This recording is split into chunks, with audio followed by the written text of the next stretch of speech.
અંકલેશ્વર ઔદ્યોગિક તાલીમ સંસ્થા ખાતે 2 દિવસીય ડિસ્ટ્રિક્ટ સ્કિલ કોમ્પિટિશનનું આયોજન કરાયું છે। આ ડિસ્ટ્રિક્ટ સ્કિલ કોમ્પિટિશનમાં ભરૂચ જિલ્લાની 10 આઈટીઆઈના વિદ્યાર્થીઓએ 102 જેટલા વિવિધ પ્રોજેક્ટો રજૂ કર્યા હતા। સ્કિલ કોમ્પિટિશનનું સુરતના રિજિયોનલ ડેપ્યુટી ડાયરેક્ટર આશા પટેલના હસ્તે ઉદ્ઘાટન કરવામાં આવ્યું હતું।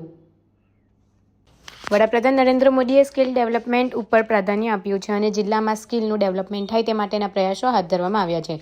ત્યારે અંકલેશ્વરની ઔદ્યોગિક તાલીમ સંસ્થા દ્વારા કૌશલ્ય પ્રદર્શનની સાથે તંદુરસ્ત સ્પર્ધા અને નવી ટેકનોલોજી, નવી શોધ તેમજ પ્રગતિશીલ વિચારધારાને અનુભવીને ઉદ્યોગ જગત સાથે જોડાવાના ઉત્તમ ભાગરૂપે અંકલેશ્વર આઈટીઆઈ ખાતે ડિસ્ટ્રિક્ટ સ્કિલ કોમ્પિટિશનનું આયોજન કરવામાં આવ્યું છે। 2 દિવસીય સ્કિલ કોમ્પિટિશનમાં ભરૂચ જિલ્લાની 10 જેટલી આઈટીઆઈએ ભાગ લીધો છે। આ સ્કિલ કોમ્પિટિશનનું આજરોજ સુરતના રિજિયોનલ ડેપ્યુટી ડાયરેક્ટર આશા પટેલના હસ્તે ઉદ્ઘાટન કરાયું હતું અને દીપ પ્રાગટ્ય દ્વારા કોમ્પિટિશનનો પ્રારંભ કરવામાં આવ્યો હતો। આ ઉદ્ઘાટન પ્રસંગે અંકલેશ્વર આઈટીઆઈના પ્રિન્સિપાલ જેબી મિસ્ત્રી સહિત વિવિધ કંપનીઓના પ્રતિનિધિઓ હાજર રહ્યા હતા।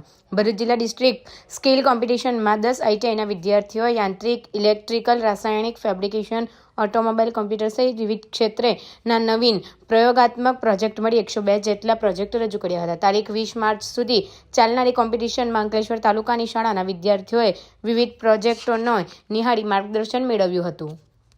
આપણા માનનીય વડાપ્રધાન શ્રી નરેન્દ્રભાઈ મોદી દ્વારા સ્કિલ ડેવલપમેન્ટ બાબતે જે આહવાન કરવામાં આવ્યું છે તેના ભાગરૂપે ડિસ્ટ્રિક્ટની અંદર સ્કિલનું ડેવલપમેન્ટ થાય તેના ભાગરૂપે આઈટીઆઈ અંકલેશ્વર ખાતે 2 દિવસ 19 અને 20 માર્ચના રોજ ડિસ્ટ્રિક્ટ સ્કિલ કોમ્પિટિશનનું આયોજન વિવિધ એકમોના સહયોગથી કરવામાં આવેલ છે। આ જે ડિસ્ટ્રિક્ટ સ્કિલ કોમ્પિટિશન છે એની અંદર આઈટીઆઈ ટોટલ જે છે આપણી ડિસ્ટ્રિક્ટની ભરૂચ ડિસ્ટ્રિક્ટની ટોટલ 10 જેટલી આઈટીઆઈના વિદ્યાર્થીઓ અત્રે વિવિધ મોડેલનું પ્રેઝન્ટેશન કરશે। કુલ 102 જેટલા પ્રોજેક્ટ્સનું પ્રેઝન્ટેશન કરવામાં આવનાર છે અને બીજા દિવસે લાઈવ સ્કિલ કોમ્પિટિશનનું પણ આયોજન કરવામાં આવે છે। વધુમાં વિવિધ સ્કૂલના વિદ્યાર્થીઓ પણ અત્રે આ પ્રેઝન્ટેશનની મુલાકાત લેવાના છે। કુલ 400 જેટલા વિદ્યાર્થીઓ અત્રે આવવાના છે। તો આ તબક્કે તમામ જે એકમો છે કે જેમના દ્વારા સહયોગ પ્રાપ્ત થયો છે એમને પણ હું અભિનંદન આપું છું અને આવી સ્કિલ કોમ્પિટિશનની કાર્યવાહી દર વર્ષે થાય એ મુજબનું આયોજન પણ કરવામાં આવેલ છે।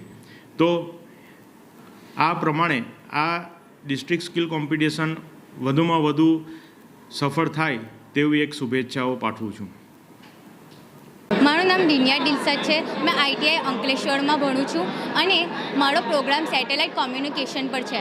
સેટેલાઇટ કોમ્યુનિકેશન તે દૂરના વિસ્તારોમાં ડેટા, વોઇસ અને વિડીયો મોકલવાનો સિગ્નલ કામ કરે છે અને તે વાઈફાઈ અને તે લોકલ નેટવર્કથી જોડેલું હોય છે।